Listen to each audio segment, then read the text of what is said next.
Good evening সকলোকে মোৰ এটা নতুন ভিডিঅ' লৈ আপোনালোক সকলোকে স্বাগতম জনাইছো। আজি এটা নতুন ৰেচিপি লৈ আপোনালোকৰ ওচৰলৈ আহিছো।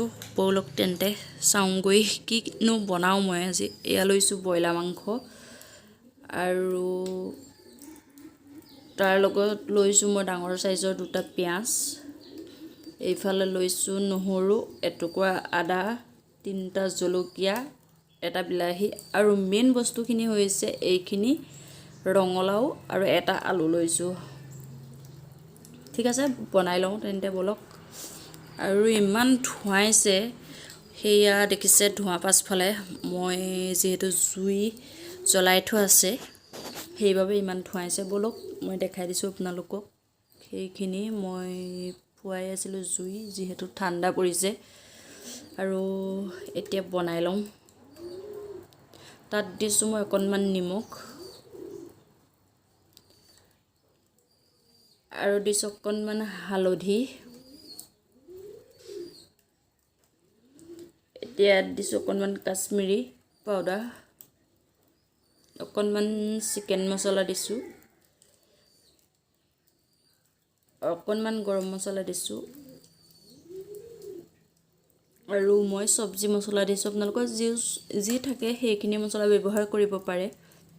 এতিয়া ইয়াতে দি দিম পিয়াজখিনি।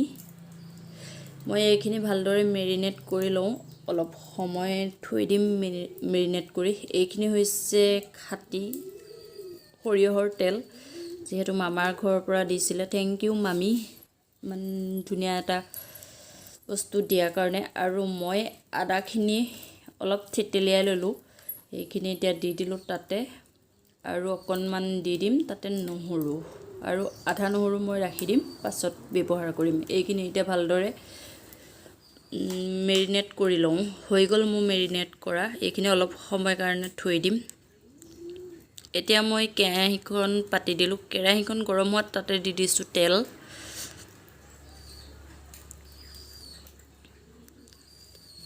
তেলখিনি গৰম হোৱাত কেইটামান দিছোঁ গোটা জিৰা। গোটা জিৰাকেইটা ভালদৰে ফুটি উঠিবলৈ দিম। তাতে দি দিম কেইটামান শুকান জলকীয়া, 4-5টামান। এইখিনিও ধুনীয়াকৈ ফুটাই লওঁ।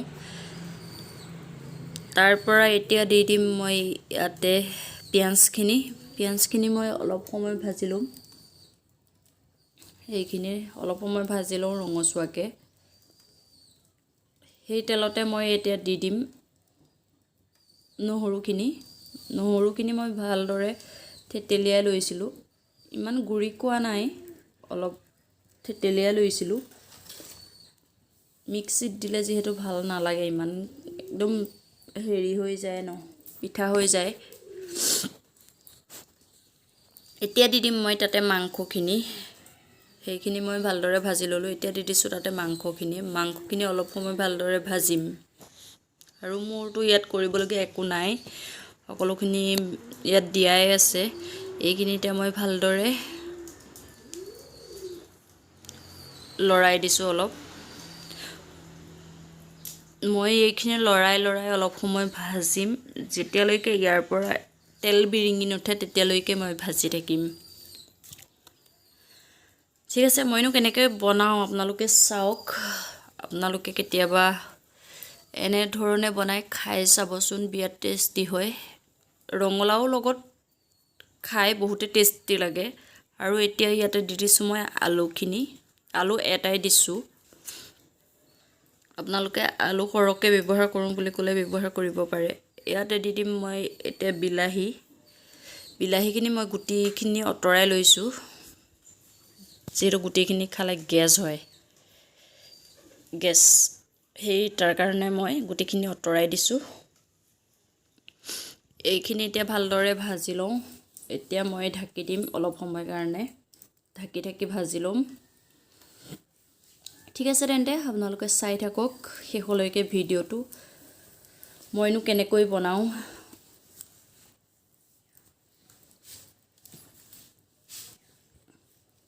এতিয়া ঢাকোনখন আঁতৰাই অলপ সময় আকৌ লৰাই দিম, যিহেতু তলত ধৰি যাব পাৰে। এইখিনি দেখিছে তেল বিৰিঙিছে ধুনীয়াকৈ। ইয়াতে দি দিম মই এতিয়া ৰঙালাওখিনি ৰঙালাওটো কিন্তু বিৰাট টেষ্টি হয় সোৱাদ আছে ৰঙালাওটো যদিহে ৰঙালাও সোৱাদটো নাথাকে তেতিয়া অকণমান চেনি ব্যৱহাৰ কৰিব পাৰে মই ইয়াত চেনি ব্যৱহাৰ কৰা নাই যিহেতু মোৰ ৰঙালাওটো সোৱাদ হয় সেইবাবে এতিয়া ঢাকি ঢাকি অলপ সময় ৰঙালাওখিনি সিজালৈকে ভাজি ল'ম এইখিনি ধুনীয়াকৈ ভাজি লওঁ মই এতিয়া গোটা মছলাখিনি ৰেডি কৰি লওঁ এইখিনি মই ধুনীয়াকৈ ঘৰতে বনাই ল'ম যদিও মই সেইখিনি ব্যৱহাৰ কৰিছোঁ তথাপিতো এনেধৰণে মছলা ঘৰতে বনাই যদি ব্যৱহাৰ কৰে ইয়াৰ টেষ্টটো বহুত সুকীয়া হয় আৰু খাবলৈ বহুত সোৱাদ হয় মই এতিয়া সেইখিনি অলপ ভাজি লওঁ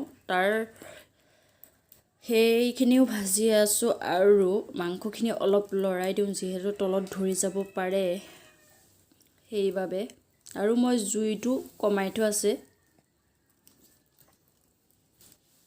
মই ইয়াতে ব্যৱহাৰ কৰিছোঁ এতিয়া গৰম পানী আপোনালোকে ঠাণ্ডা পানীও ব্যৱহাৰ কৰিব পাৰে এতিয়া মোৰ ইয়াত যিহেতু কৰিবলগীয়া নাই মই ঢাকোনখন লগাই দিওঁ আৰু মাজে মাজে চাই থাকিম কি হয় আপোনালোকক দেখাই থাকিম মই সেইখিনি মছলাখিনি ভাজি লৈছোঁ মছলাখিনি ভজা হৈ গ'ল এতিয়া মই ঢাকোনখন খুলি অলপ চাওঁ কি হৈছে কি নাই হোৱা এনেদৰে ৰঙালাওৰ লগত বনালে মাংস বিৰাট টেষ্টি হয় আপোনালোকে এবাৰ খাই চাবচোন আৰু বহুতে বহুত ধৰণে বনাব পাৰে মই মোৰ নিজৰ ষ্টাইলত বনাইছোঁ আপোনালোকক দেখাইছোঁ মইনো কেনেকৈ বনাওঁ আপোনালোকক দেখাইছোঁ যদি আপোনালোকে ভাল পায় তেতিয়াহ'লে এবাৰ খাই চাবচোন বিৰাট টেষ্টি হয়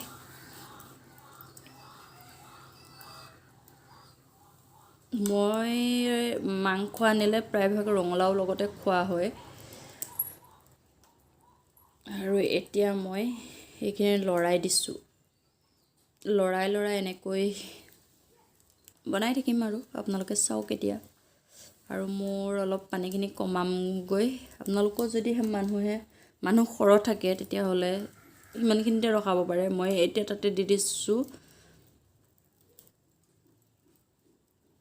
তাতে দি দিছোঁ এইখিনি ধনিয়া ইয়াত মান ধনিয়া ব্যৱহাৰ কৰিলে বহুত ধুনীয়া হয় মান ধনিয়া মোৰ ওচৰত যিহেতু নাই মই তাৰ কাৰণে লোকেল ধনিয়াই ব্যৱহাৰ কৰিছোঁ আৰু কচুৰি মেথি আছে কচুৰি মেথি মই ব্যৱহাৰ কৰা নাই আৰু এতিয়া মই তাতে দি দিছোঁ মই যিখিনি মছলা খুন্দি ৰাখিছিলোঁ ইমান গুড়ি কৰা নাই আৰু সেইখিনি মছলা এতিয়া তাত দি দিলোঁ আৰু মোৰ এয়া ৰেডি হৈছে আৰু বেছি নাই ইয়াতে মই অকণমান দিছোঁ জালুকৰ গুড়া যিহেতু ৰঙালাওত অকণমান জালুকৰ গুড়া দিলেহে ভাল লাগে জ্বলা হ'লেহে ভাল লাগে আপোনালোকে যিমানটো জ্বলা খায় সিমানটো জ্বলা ব্যৱহাৰ কৰিব এইখিনি মোৰ হৈ গ'ল আৰু চাওকচোন কিন্তু খাবলৈ বহুত টেষ্টি হয় আৰু এইখিনি মোৰ হৈ গ'ল এতিয়া মই বেলেগকৈ কাঢ়ি দিছোঁ এয়া চাওকচোন কালাৰ কি ধুনীয়া হৈছে আপোনালোকে চাওকচোন এয়া কালাৰটো কিন্তু বিৰাট ধুনীয়া হৈছে আৰু খাবলৈ কিন্তু বহুত টেষ্টি হৈছে আপোনালোকে এদিন খাই চাবচোন